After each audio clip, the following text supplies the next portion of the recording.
जय हिंद, नमस्कार। मैं अमर जैदी स्वागत करती हूँ आप सबका एक बार फिर से हमारे आज के कार्यक्रम में। और आज हम बात करने वाले हैं चाइना के सबसे बड़े इकोनॉमिक मेल्टडाउन की। एक ऐसा मेल्टडाउन जिसने दुनिया को चाइना को छिपाने पर मजबूर कर दिया है। बीजिंग चाहता है इसको दुनिया भर से छिपाना। शंघाई जिसे चाइना का फाइनेंशियल क्राउन जूल कहा जाता था, आज वो खाली है। It's empty, collapsing and shrinking. Job market freeze, empty store fronts, real estate crash, और ऊपर से चाइना की सरकार ने जो डेटा छुपाना शुरू करने की जो कवायद है वो भी शुरू कर दी है। अब जो ब्लूमबर्ग है उसकी रिपोर्ट की हम बात करें तो वो कहती है कि चाइना ने प्राइवेट डेटा ट्रैकिंग फर्म्स को ऑर्डर दिया है कि नवंबर्स के जो होम सेल नंबर्स हैं उनको पब्लिश नहीं किया जाए। और इसके पीछे का कारण क्या है, ये हमें ज़्यादा समझने की ज़रूरत है कि आखिर चाइना ऐसा क्यों कर रहा है। और जो सबसे बड़ा झटका लगा है वहाँ के में चाइना के जो बिगेस्ट डेवलपर्स हैं, उनमें से एक, वो कभी बहुत ज़्यादा बड़ा जो फेलियर है, वो कहीं न कहीं उम्मीद की जा रही है कि उनके सामने है। और आगे इस पर हम बात करेंगे डिटेल में, कई सारे और अपडेट्स हैं। उमेश जी हमारे साथ हैं। उमेश जी, बहुत स्वागत है आपका। जय हिंद, नमस्कार। जय सिया राम अंबर जी। जय सिया राम। उमेश जी, वांके की मैं बात कर रही थी कि जो कभी एक बड़े डेवलपर के तौर पर देखा जाता है, फेल होता नज़र आ रहा है। और जो सारा कुछ सामने आ रहा है, चाइना की जो सिचुएशन है, चाइना इसको छुपाने की कोशिश कर रहा है, जो पूरी तरह से मेल्टडाउन सामने नज़र आ रहा है। किस तरह से इसको देखा जाए, और शंघाई को अगर हम देखें, तो शंघाई जैसा मेगा सिटी अगर कोलैप्स हो रहा है, तो छोटे जो सिटीज़ हैं, उनका क्या हल होगा? क्या ये सिर्फ़ एक रियल एस्टेट मेल्टडाउन है, या फिर पूरी तरह से एक अर्बन जो सिस्टम है, उसका फेलियर? देखिए अंबर जी, चाइना के अंदर जो चाइनीज जीडीपी है उसका 30% जो हिस्सा है चाइना का प्रॉपर्टी मार्केट है। 2022 के अंदर वहां पर एवरग्रांड ने डिफॉल्ट किया था $300 बिलियन का। उसके बाद कंट्री एशिया, और अभी बताया जा रहा है वांके ग्रुप चाइना की पब्लिक सेक्टर कंपनी है। शेंजन मेट्रो स्टेशन उसके अंदर मेजॉरिटी स्टेक रखता है। और आप ये देखिए, उन्होंने सीधा बोल दिया है कि हम आपके पैसे दे नहीं सकते, मतलब सीधा डिफॉल्ट की बात कर रहे हैं। और चाइना के अंदर चाइनीज गवर्नमेंट खुद अपनी स्टेट पीएसयू को बचा नहीं पा रहा है। इसका मतलब क्या है कि आप ये देखिए, this is a broader economic meltdown in China. अब आप जैसे बता रहे हैं, ब्लूमबर्ग को बोला गया है कि ब्लूमबर्ग ने बताया कि जो कंपनीज जो ट्रैक करती है न्यू हाउसिंग सेल्स डेटा की, उसको रिलीज करने से मना किया है। फिर भी अक्टूबर के अंदर अनुमान लगाया जा रहा है 42% सेल्स की फिगर्स डाउन है।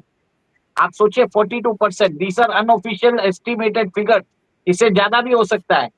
2 साल पहले जो एरिया में, चाइना के एरिया में जो फ्लैट $4 मिलियन में बिकते थे, अभी 1,80,000, मतलब आप सोच लीजिए आधे से भी कम, $2 मिलियन से भी कम में बिक रहे हैं। तो 50 to 60% नॉर्मल हो चुका है। और वहां पर लोगों को फोर्स किया जा रहा है कि आपको मॉर्गेजेस भरना पड़ेगा। लोगों ने अपनी जो कमाई है, 1 दशक का जो उनका इकोनॉमिक ग्रोथ है, वो खत्म सा हो चुका है। और लोग अपनी मॉर्गेजेस भर नहीं पा रहे हैं, जिसके कारण बैंक्स के पास फोरक्लोजर्स आ रहे हैं। बैंक्स क्या कर रहे हैं, वो सारे फ्लैट्स को अपने पोजेशन में ले रहे हैं।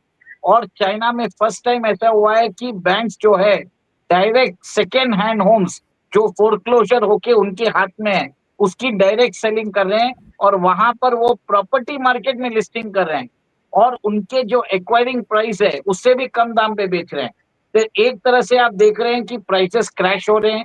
होम नया जो घर है वो बिक नहीं रहा है, मॉर्गेजेस डिफॉल्ट हो रहे हैं, जिसके कारण चाइना के अंदर 300 बैंक एक तरह से ओवरनाइट डिसअपियर हो चुके हैं।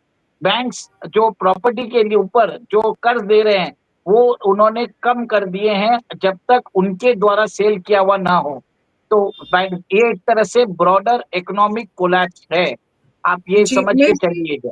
बिल्कुल, गोल्डमैन सैक्स की बात करें तो वो कहते हैं कि जो हाउसिंग डिमांड है वो 2030 तक जो है वो हाफ हो जाएगी।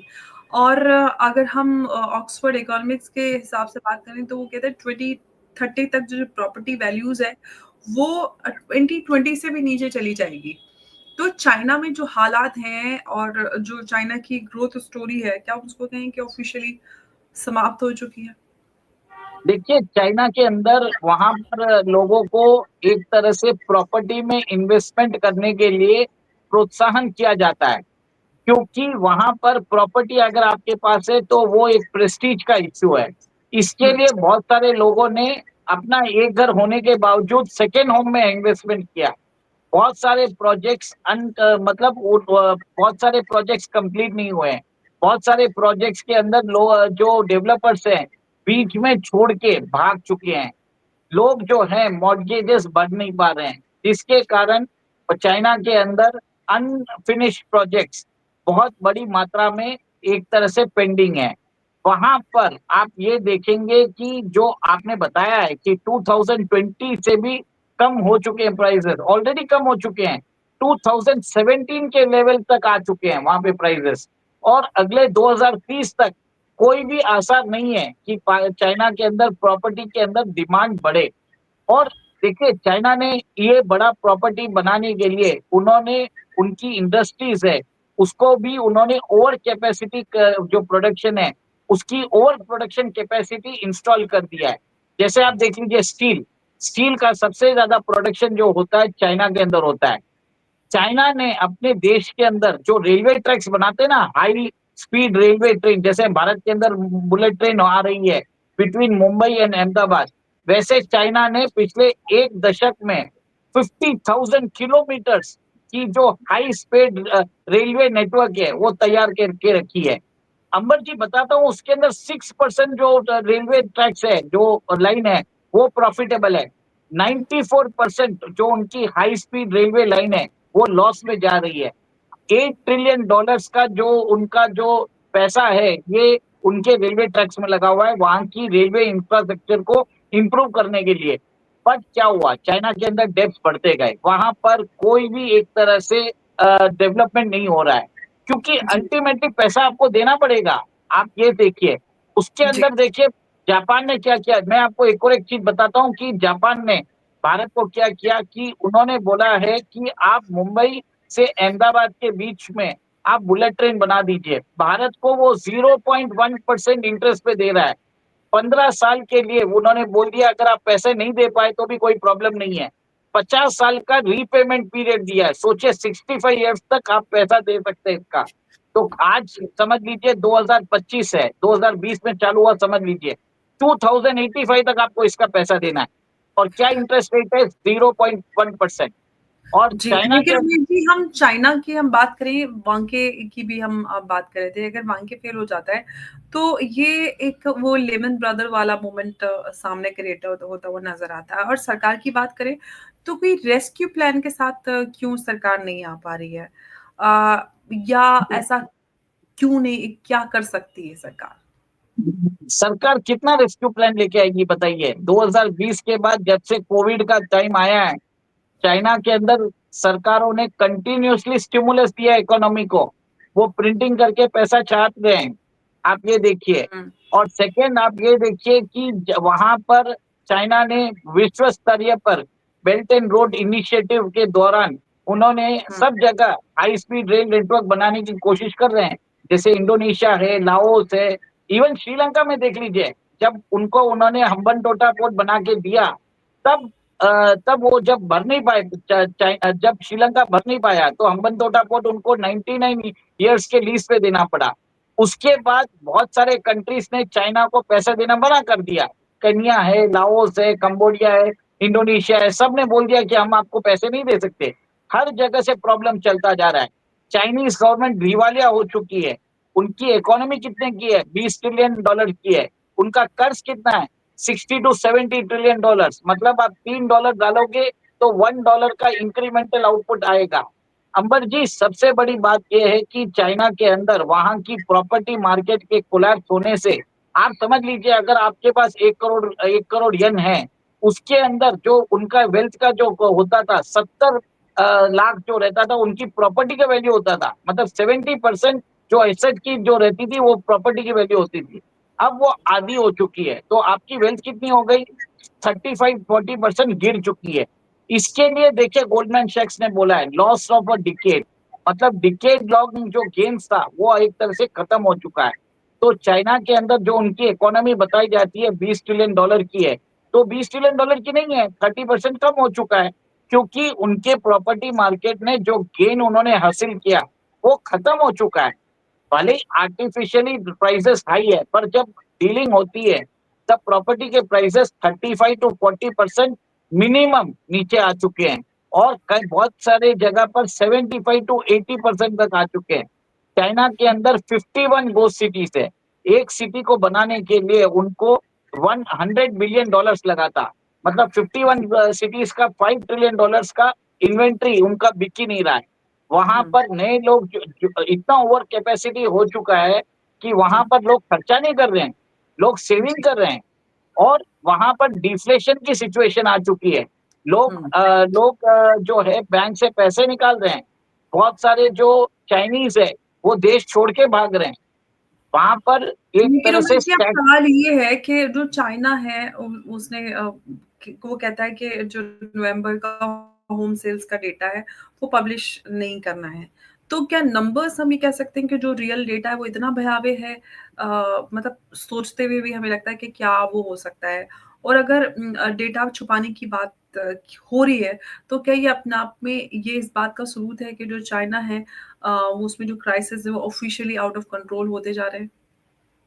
देखिए अभी जो हेडलाइन आई है, चाइना का योंग जो वांके ग्रुप है उनका जो यॉन बॉन्ड्स है वो भरने की कैपेसिटी नहीं रख रहे हैं, सीधा बोल रहे हैं कि डेब्ट को रिस्ट्रक्चर करो, मतलब पैसे भूल जाओ। चाइना के अंदर ये स्टेट गवर्नमेंट का जो फर्म है वो ये बात बोल रहा है, तो मतलब जो चाइनीज गवर्नमेंट के पास पैसे नहीं है। और क्योंकि अगर ये उमेश जी जो अक्टूबर का डेटा था उसमें 42% का ड्रॉप था। अगर हम अक्टूबर में इतना तो फिर नवंबर में ऐसा कितना खतरनाक डेटा है कि चाइना इसको दुनिया से छुपाने की कोशिश कर रहा है और बोला है कि डेटा पब्लिश ना किया जाए। अगर 42 है तो 50% पहुंच गया होगा, सीधी बात हो है। सकता है उससे कोई भी नीचे गया होगा। पॉसिबिलिटी है, देखिए कुछ भी चाइना के बारे में कुछ भी हो सकता है। वहां पर लोग क्यों करेंगे? देखिए मैंने आपको एक और एक चीज बोला है, बैंक जो है जो सेकेंड हैंड होम्स है, जो लोग मॉर्गेज भर नहीं पाए हैं, बैंक क्या जाती है वो सब प्रॉपर्टी जाके रीप्रोसेस कर लेती है। वो फोरक्लोजर हो जाता है तो बैंक के पास वो टाइटल आ जाता है। बैंक अब क्या कर रहा है, वो प्रॉपर्टी वापस वो मार्केट में बेच रहा है, और वो भी जो प्राइस पे उन्होंने लिया है उससे 20% और कम में बेच रहा है। तो क्योंकि बैंक को भी मालूम है कि प्रॉपर्टी मार्केट सुधरने वाला नहीं है, इससे अच्छा आपने अगर 100 रुपए में खरीदा है तो 80 रुपए में बेच के उसको लॉस बुक कर लो। इसके कारण भी सेल्स नहीं हो रही है। तो आप जो बोल रहे हैं 50% से ऊपर हो सकता है, बिल्कुल हो सकता है।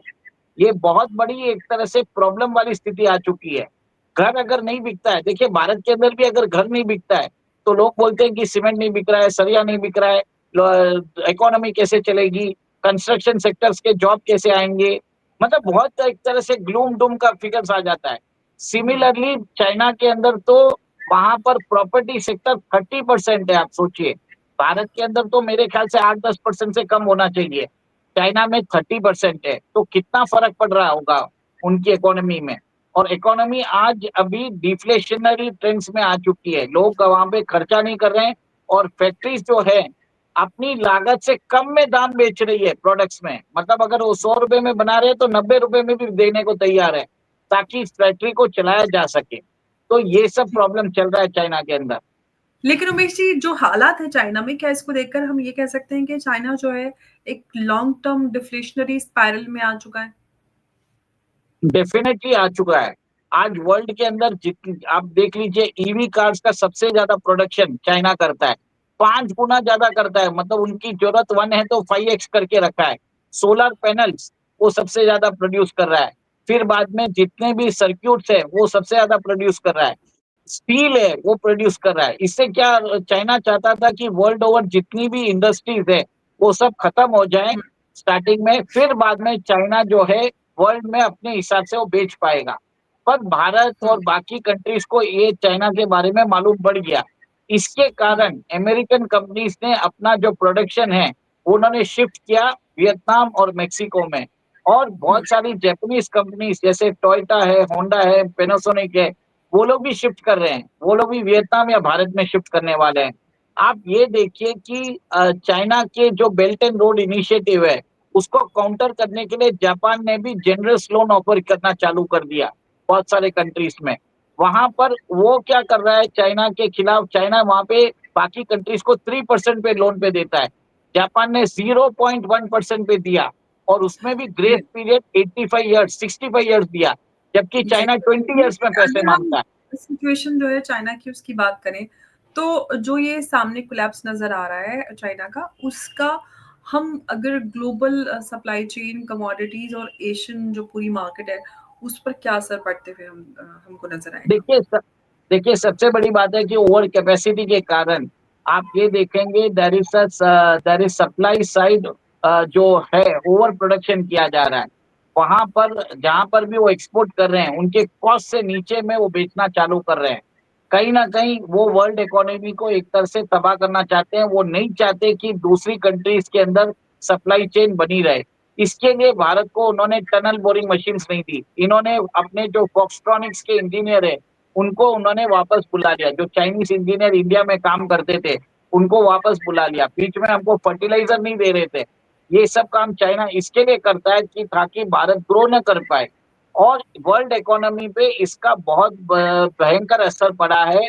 आप देखिए अगर आप लागत से कम में अगर आप प्रोडक्ट्स बेचना चालू करेंगे, तो क्या होगा? आपने क्या किया, जहाँ पर भी इंटरमीडिएट प्रोडक्ट्स होता है, जैसे जहाँ पर भी आपको लगता है कि रॉ मटेरियल्स है, चाइना अग्रेसिवली उसको बिड करके अपने पूरा सप्लाई चेन जो है रॉ मटेरियल्स का, उसके ऊपर उसने मोनोपोली हासिल कर ली है। दूसरी हुँ, कंपनीज जो है वो अंदर घुस नहीं पा रही है। सेकंड, आप इंटरमीडिएट प्रोडक्ट्स में आपकी लागत से कम में आप माल बेच रहे हो। तो कहीं न कहीं इसके कारण वर्ल्ड ओवर एक तरह से दाम ज़रूर कम हुए हैं, बट प्रॉब्लम क्या हुआ है, अगर कंपनीज पैसा नहीं कमाएगी तो अल्टीमेटली पैसा किसको देंगी? गवर्नमेंट का पैसा है, बैंक का पैसा है, डिफॉल्ट हुँ, करेंगे। और अगर डिफॉल्ट होगा तो चाइना में सिस्टमिक कोलैप्स हो सकता है। पूरी बैंकिंग जो नेटवर्क है, फाइनेंशियल नेटवर्क, उसका कोलैप्स एनी टाइम हो सकता है। मैं ये बोल रहा हूँ आपको, क्योंकि जी। प्रॉपर्टी मार्केट डाउन है, उमेश जी, प्रॉपर्टी बस मार्केट। चलते-चलते एक छोटा-सा रिएक्शन मुझे चाहिए कि ये जो पूरी सिचुएशन है, उसमें भारत के लिए व्हाट इज़ द रिस्क और अपॉर्च्युनिटी फॉर इंडिया? देखिए भारत ने तो धीरे-धीरे अपने आप को मतलब भारत अंधी दौड़ में नहीं घुसा है। भारत को समझ में आ गया जितना हो सके सस्ते में मिलता है चाइना से ले लो। जिस दिन चाइना बंद करने वाला है, उस समय आपको अपनी डोमेस्टिक इंडस्ट्री को बढ़ाना पड़ेगा। इसके लिए भारत सरकार ने पीएलआई स्कीम निकाली है, प्रोडक्शन लिंक्ड इंसेंटिव स्कीम। अभी कुछ दिन पहले 7,280 करोड़ का उन्होंने रेयर अर्थ मिनरल्स के जो मैग्नेट्स है उसके प्रोडक्शन के लिए उन्होंने इंसेंटिव दिया। इससे पहले इलेक्ट्रॉनिक इक्विपमेंट्स के लिए दिया था, सेमीकंडक्टर्स के लिए और दिया था। चाइना ने इस बात पे जो वर्ल्ड इकोनॉमिक फोरम में उसमें शिकायत भी लगाई थी यस, कि ठीक भारत के खिलाफ शिकायत की है। जो चाइना खुद कैपिटल सब्सिडी देता है, तब उसको फ़र्क नहीं पड़ता है। जब भारत पीएलआई स्कीम निकालता है, तो चाइना को प्रॉब्लम हो रहा है। भारत जी, धीरे-धीरे कैलिब्रेटेड तरीके से कर रहा है। देखिए, कोई मतलब नहीं है अगर चाइना अगर आपको ₹80 में दे रहा है, आप ₹120 में प्रोड्यूस करो।